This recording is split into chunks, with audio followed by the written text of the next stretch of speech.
Like isotunes can never break. It can only become hearing protection. Alright. Like you'll never see an isotunes temporarily out of order sign. Just isotunes temporarily hearing protection. Sorry for the convenience. I used to have an isotunes coupon code. I still do, but I used to too.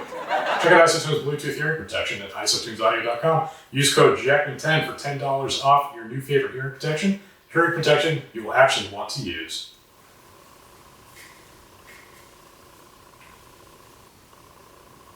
Hey, I'm Paul, and this is my workshop. It's the largest 320 square foot workshop that you will ever see. It's a 14 foot wide by 23 foot long one-car garage, which is part of my townhome apartment here in Washington, D.C. I'd love to rent a larger commercial space, but here in D.C., that's just financially not gonna happen. But we are located here because my wife is in the military, and this is where they decided that she had to be.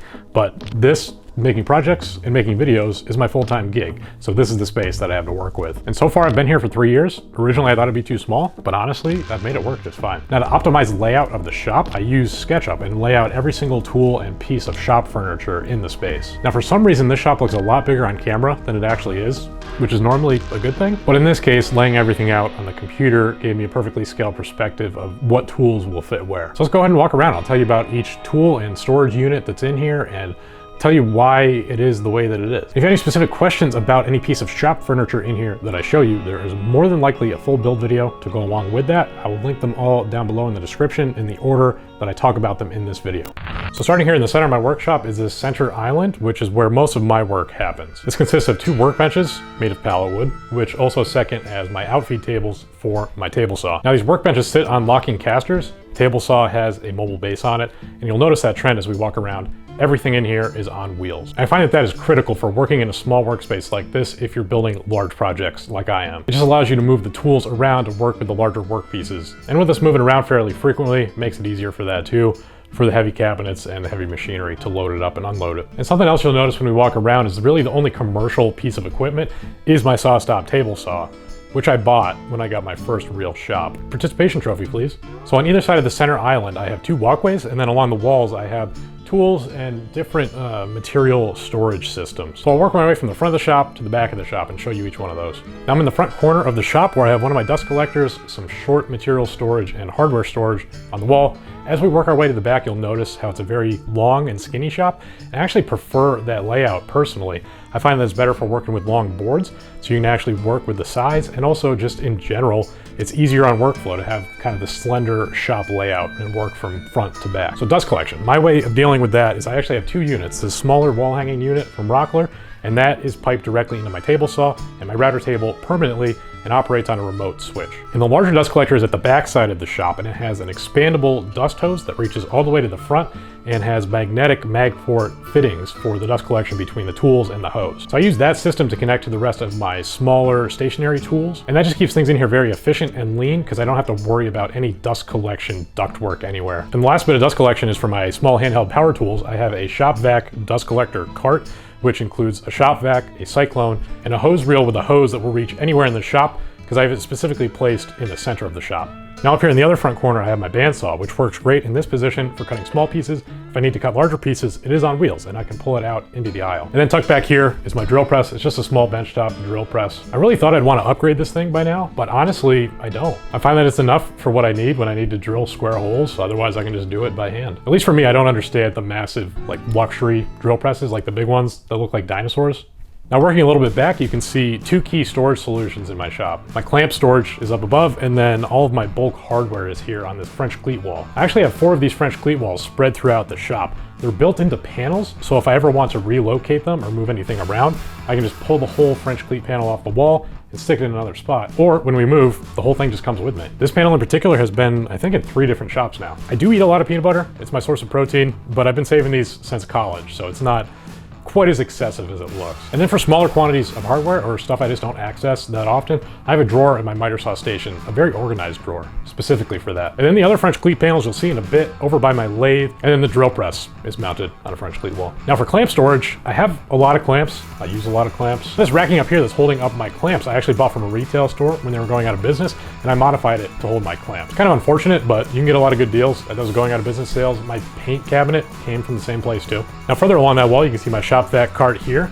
It's a beautiful Jackman-sized clock that my buddy Ed made for me. And then let's talk about lumber storage. So I have 9 foot tall ceilings in here, except at the back, it's 8'6" because there's like this tripping hazard that they installed because I think they thought it would be funny. Now with the 9 foot ceilings, it gives me a perfect place to tuck my long lumber up here at the top of the wall in a spot that I find that I just can't use for anything else. Now the longer pieces of lumber are mostly just in storage, waiting for a project to eventually come along. I work almost entirely with reclaimed lumber, which is tough because you have to find a place to store it. Like you can't really just buy that stuff off the shelf. So I tuck it away here until the right project comes along that I can use it. But in the meantime, it's up and out of the way. And then for scrap lumber, I found that it's most efficient to have like a medium length storage area, a small length storage area, and then an area just for little cutoffs and like turning blanks or little exotic pieces that you want to save and probably never use.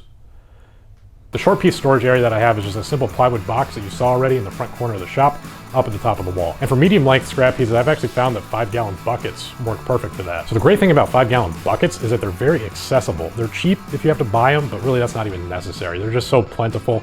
I have about a half a dozen of them that I've saved at different points of time from getting tossed in the trash. And the great thing about them is they're pretty compact, so you can kind of tuck them in corners where you have space. And for all the small exotic turning pieces, I have a drawer in the miter saw station for that. Very organized. Speaking of the miter saw station, here is the beast over here along this wall. I call it my miter saw station, but really it's just a bank of cabinets that's most of my shop storage that also happens to have a miter saw in it. But now's the time in the shop tour that you've been anticipating. It's what's in Paul's drawers. The most organized drawers are these weird vertical drawers here underneath the miter saw. Now I call them drawers, but they're really just tool walls that are mounted to drawer slides. And it allows me to manufacture some vertical wall space that I don't really have. So this allows me in the first drawer to hang all of my drills, drivers, and all of the bits that go along with them. Then I have a pneumatic drawer with all my brad guns and different nailers, along with a drawer inside of the drawer that stores all of the brads and staples. Then I have a sanding drawer for my belt sander, random orbit sander, and an organizer for all of the sandpaper that go along with those tools. Then there's a drawer for my small handheld saws, which include my Sawzall, jigsaw, and oscillating saws. And then the last drawer is where I store all of my routers. I have a large router, a palm router, some jigs that go along with them, and also my angle grinder and cutting discs go in there. And some other notable drawers is the unit to the left of that. I have a few drawers here organized with Kazon foam. Honestly, I used to think that stuff was the best, but I've fallen out of love with it because of its complete lack of modularity. Once you cut the foam, you're stuck with it and you can't adjust anything after. What I've been trying out more recently is Rockler's Lock-A-Line drawer organizer system, which I have my lathe tool drawer that has my chuck and all the jaws that go along with that organized using that system. It's fully modular and I'm liking that a lot better. And then the last really interesting drawer is on the far end, and it's my sharpening drawer. It actually has kind of a false drawer front that's built in with hinges that flips down, so I can pull the drawer out, flip the drawer front down, and then use that for sharpening, and then tuck it away when I'm done. I'm gonna have to stop for a second while we're discussing drawers. For me, it's the key to my shop organization. Adam Savage would disagree, but Adam Savage is wrong. Now, personally, I think the people that hate drawers just haven't figured out how to use them efficiently yet within their own workflow. Now, if you make an effort to keep your drawers organized, they will stay organized. And the great thing about the vertical drawers is that they'll always stay organized. There's no way to clutter them because everything hangs up on the panels. But in summary, Adam Savage, you're on notice. Now moving along a bit on the miter saw station, you'll notice the top of it has kind of become a catch-all. I'd like to organize that better one of these days. Maybe more drawers. But you'll notice a line here that separates the sections of the upper and the base cabinets. So this entire bank of cabinets is 12 feet long, but it is built in 3-foot sections. So that right there is a key for modularity and also moving shop. So for modularity, that allows me to shift these units around if I want to, or put them in a separate section of the shop entirely. And then for moving, each of these units is on its own set of casters. So when I move to the next shop, all I have to do is separate these sections, and then I can wheel them right out of here. So we're towards the back of the shop now, and this is my secondary workstation island. And it consists of this T-track table and this flip-top tool stand that houses my planer and my benchtop belt spindle sander. And guess what? Both of these are on wheels. So if I'm processing a lot of material through my planer, I can push it up to the workbenches and have that be my outfeed table. Or the same thing is the case if I'm planing down longer boards, that gives me more than the 4 feet of infeed that I have right now. So you can see some of my shop lighting setup back here. I have some very simple LED shop lights, the ones that are linkable, so you can plug them into each other, I think up to 4, but then they all plug into a single outlet. So I have 2 strings of those running in here off of a light bulb socket adapter. It works. But the nice thing about this setup is that I get to use the light switch on the wall to control these lights, and also they all have a pull chain on them so I can control the lighting situation in here for different shots on video. And the electrical setup is a very important one in any shop, but in this one particularly, I'm not allowed to make any electrical modifications to the building. So that right there shows you how I've been able to make the lighting work, and then powering all the tools is a little bit tricky. So I have 3 outlets in here. There's 2 on the wall that are all on the same circuit, and then 1 in the ceiling that's for the garage door opener. So when I was setting stuff up in here, I just had to get really creative with extension cords, and luckily the ceiling outlet's on a separate circuit, so I made sure to set up the dust collector and the big tools on 2 separate circuits. And that's it. That's all the electrical I have in here, so I just had to get a little clever about it. But if you're following along closely, at least a few of you now are curious about the saw stop, because that runs on 220 power. So that runs on an extension cord that plugs in where my dryer plugs in. So you just can't run the table saw and dry clothes at the same time. So now we're in the back corner of the shop. You can see the large lumber rack storage running all the way to the back corner. And then this here is where I store any of my plywood cutoffs or larger panel pieces. Now this ceiling shelving unit is super handy, and it's very simple, just constructed out of 2x4s, screwed into the ceiling and screwed into the wall. And this holds all of my least accessed items, the stuff that I want maybe once a year, if that. So it's great because it holds the shop light above my CNC, but you can also see tucked in there is my pipe clamp storage. So in all these members, I just have a bunch of holes drilled, and the pipes from the pipe clamps just slip right in there. And the great thing about that is it would normally be completely unused space. With those clamps in there, this doesn't take up any more room than the shelf itself does. And also tucked in back here is my pallet wall. This is actually just a skinny pallet. I have it screwed directly to the wall. And this whole thing is actually a display wall. It comes right off, has some feet, its own standalone little unit. So when I do live demonstrations, I'll bring this with me to show off some of my previous projects. I also have my paint cabinet here, which I talked about earlier. This holds all of my finishes and all my finishing supplies. And then the last thing tucked back here next to the CNC is a small horizontal metal cutting bandsaw, which I use fairly infrequently, but it is nice to have. And over here on this end of the miter saw station, you see my big dust collector with the expanding dust hose that reaches all the way to the front of the shop. And then there's just some other miscellaneous storage over here.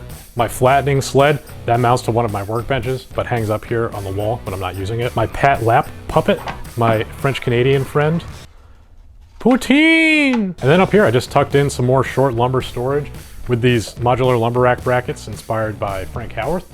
There's a video on that. I found that it was unused wall space, so I ended up just tucking that stuff there out of the way. And then back here in the last corner of my shop, this is where the lathe lives. It's a 16-inch capacity, 42-inch bed. I bought this thing at a tool consignment store. And that's something I haven't mentioned yet. I try to get my tools used or refurbished if possible. It's tough to find larger tools though, like this lathe, but you just gotta be patient and wait it out. So back here, you can see another one of my French cleat walls. This holds all of my lathe tools, my steady rest, bunch of measuring tools, and some other miscellaneous stuff. It's all mounted to French cleats, so it's fully modular. You can move it around and adjust it very easily whenever you want. And then behind me is another French cleat wall.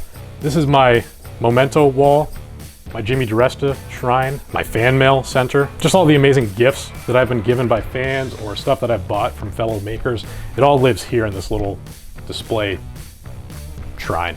That's what it is. It's a shrine. And the door behind me is covered in even more amazing maker stickers, but they're actually all magnets. I stuck all these stickers onto magnets so that I could hang them up temporarily, and those can all come with me when I leave here. But that's the extent of all the tools and storage in my shop. You might notice a jointer is missing. I really just don't have the space for one in the shop, and I've had one of the small 6-inch benchtop units before, and personally, I don't think it's even worth owning one of those. The jointer is one of those things where it's kind of a luxury tool. You can do all the same processes with jigs on a table saw and with the planer. So the planer, at least for what I do, is the first thing you want to get in the shop, and the jointer is one of the last things on the list. I can square things up just the same, maybe not get them quite as flat, but some strong clamps, they'll take care of that. Just don't tell Mark Spagnolo I said that.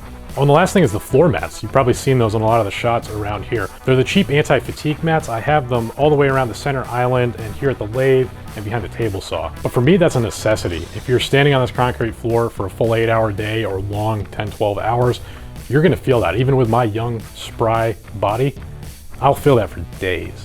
Spry. That's kind of awkward. How do we transition from this?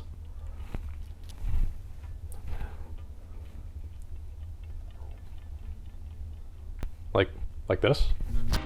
Now, if you're curious, check out the evolution of my workshop by watching the other shop tours of my other spaces. Now, this isn't the most extravagant workshop, but I feel like it's still worth mentioning that you don't just build up a shop like this overnight. It takes time. I started all this as a teenager just in the corner of my parents' basement, and I had to pull all the tools out into the backyard when I wanted to build something. Then after college, I set up a shop in the basement of my apartment, which is where the shop tours start. That shop is the 6-foot tall basement ceiling, and I'm, well, more than that.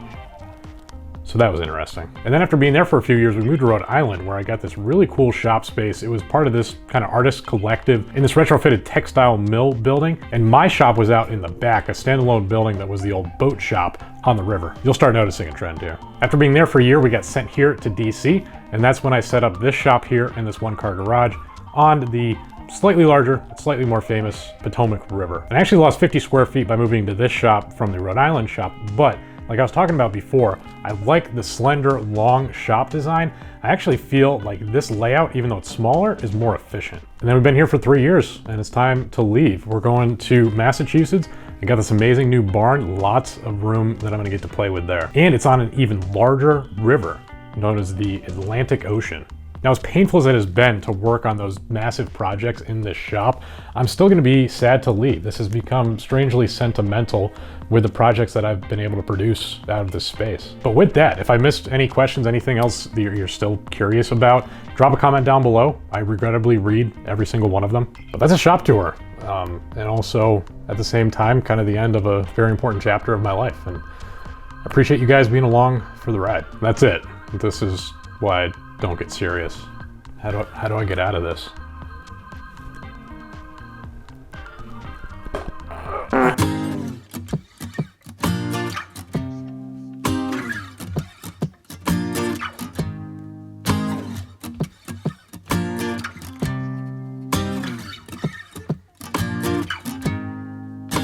My friend asked if I wanted frozen isotunes. I said no, but I want regular hearing protection later, so yeah.